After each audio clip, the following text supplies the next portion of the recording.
Bonjour à tous, je suis Laura Ferré-Ringon, autrice et rédactrice, et j'ai récemment lancé mon auto-entreprise pour accompagner les auteurs durant la rédaction de leurs manuscrits, mais également la soumission de ce dernier aux maisons d'édition. Dans ce vlog, je vous emmène avec moi dans une journée de travail afin de répondre à une question qu'on me pose très souvent, comment ménager écriture et entrepreneuriat.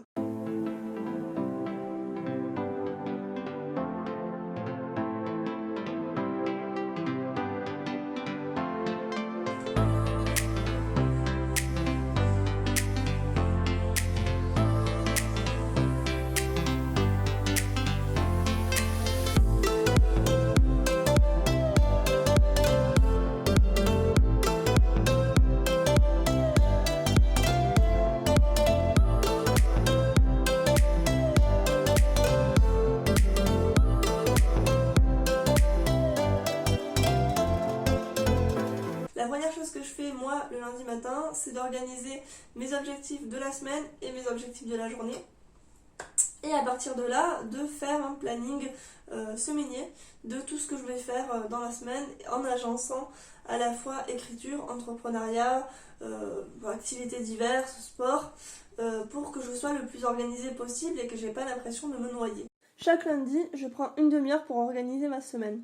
Pour ça, j'utilise un bête agenda Excel et des to-do list, parce qu'il faut savoir que mon activité se compose de 3 choses. L'écriture d'une part, qui va occuper vraiment la majeure partie de ma semaine, ou en tout cas un bon mi-temps.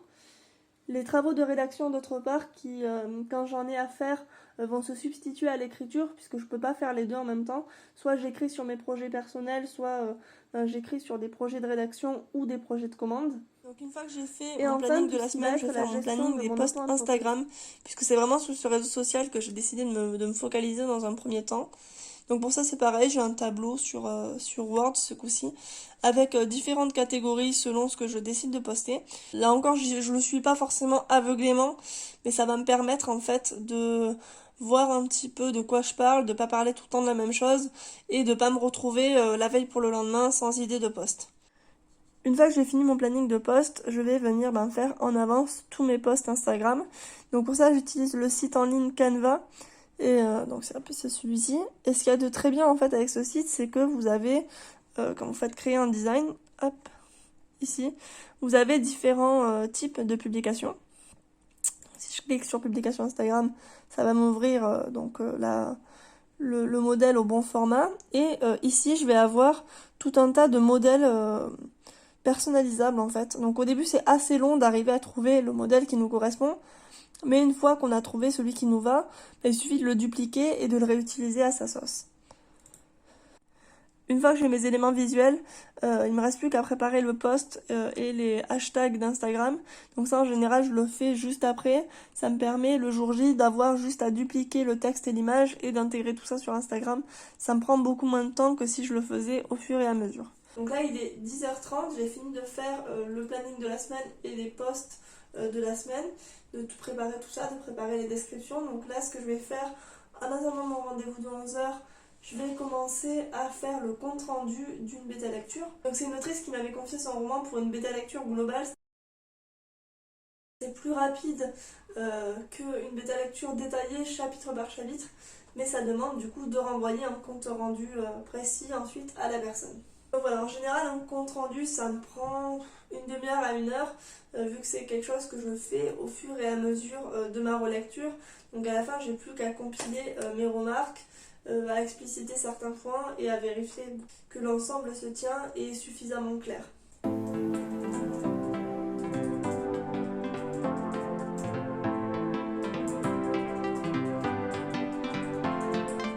Dans la matinée, j'ai réussi à faire mes posts Instagram, ma bêta lecture, le programme de la semaine, les comptes rendus de la bêta lecture et même mes courses. Et là du coup je vais aller manger parce que moi je suis une enfant. Genre à partir de 11h30 j'ai trop faim, donc voilà, on passe à table.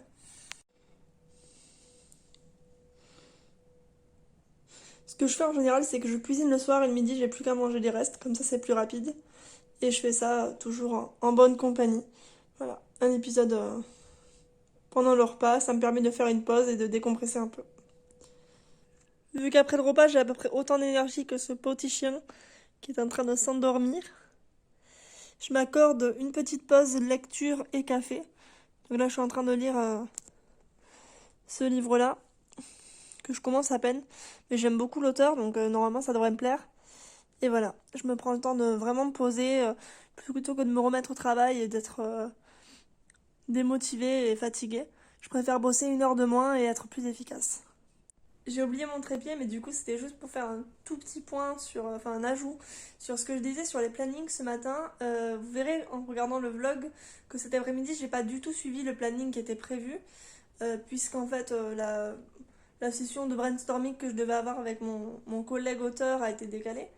Mais en fait, même si je suis pas initialement tout ce qui est prévu, avoir un planning c'est vraiment hyper utile pour moi, puisque ça permet finalement de se poser à l'ordinateur en ayant une idée claire de ce qu'on va faire de sa journée. Donc on ne perd pas de temps à se demander comment on va commencer son travail. Et dans le cas où on a beaucoup de choses à faire, ça évite aussi de ne pas avoir l'impression de se sentir noyé, parce qu'on voit que quand on découpe ça finalement sur la journée, bah ça passe. Donc vraiment pour moi le planning c'est un moyen de faciliter le passage à l'action, de ne pas perdre de temps et de ne pas se démotiver d'avance en fait devant une charge de travail qui est importante.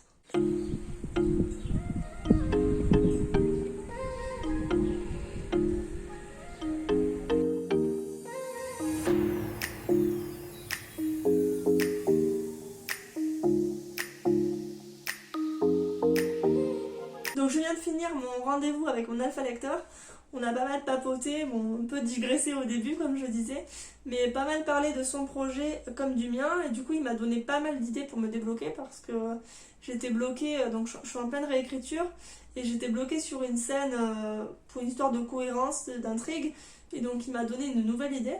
Donc ça implique que je vais devoir réécrire le chapitre en question, mais ben, moi je peux avancer maintenant, donc c'est chouette. Et du coup là ce que je vais faire, parce qu'il me reste moins d'1 heure avant d'aller promener le chien, puis prendre un petit peu l'air avant de me remettre au travail, je vais me consacrer non pas à l'écriture, parce que moi j'ai besoin vraiment de sentir que j'ai du temps pour écrire, pour pouvoir m'y consacrer, et surtout de ne pas être interrompue. C'est la raison pour laquelle j'adore écrire le soir, parce que je sais que rien ne peut m'atteindre. Donc là ce que je vais faire pendant l'heure qui reste, c'est que je vais planifier mon intrigue, enfin ma nouvelle intrigue, puisque c'est une réécriture. Et pour ça, je vais employer le logiciel Wyker qui a été fait par Margot de Seine. Et c'est un add-on qui s'installe sur Excel, en fait, qui marche avec le logiciel Excel et qui vous permet d'avoir une vue d'ensemble de votre roman, puisque vous allez avoir sur le même tableur tous les éléments utiles pour votre texte. Donc, si je dis pas de bêtises, donc on va avoir une liste de tâches, un tableau de planification des chapitres, c'est ce dont je me sers le plus. Mais aussi une vue d'ensemble sur votre compteur de mots, donc combien de mots vous avez écrit, combien de mots il vous reste à écrire. Ça je m'en sers pas tellement hors NaNoWriMo parce que j'ai arrêté de compter les mots, ça me stressait. Et vous avez également des fiches de personnages et des outils de prise de notes, donc c'est vraiment très pratique autant quand on est en phase de conception de projet que de réécriture. Donc dans l'heure qui reste, ce que je vais faire, c'est que je vais préparer le module d'accompagnement à l'édition, puisque demain j'ai rendez-vous avec un élève pour le second module. Durant le premier, nous avons travaillé ensemble à cibler les maisons d'édition qui pourraient correspondre à son projet. Et du coup, pour le second, on passe à l'étape suivante, c'est-à-dire qu'on va préparer le synopsis et la lettre d'accompagnement. Donc de son côté, lui, il a des devoirs à faire, et moi du mien, je dois rassembler un certain nombre de documents, écrire des comptes rendus, et préparer mon cours de sorte à ce que mon propos soit le plus clair et le plus cohérent possible. Sachant que c'est des cours qui ont lieu soit sur Discord, soit par téléphone. Donc c'est important d'avoir une petite fiche de route de mon côté et de préparer le rendez-vous et l'entretien.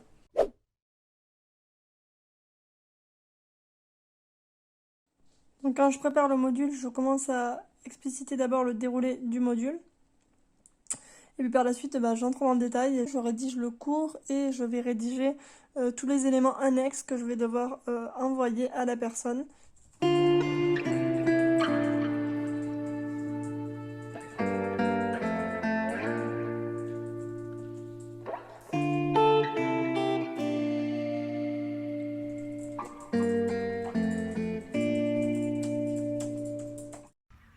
J'espère que ce premier vlog vous a plu. Si c'est le cas, n'hésitez pas à vous abonner à la chaîne.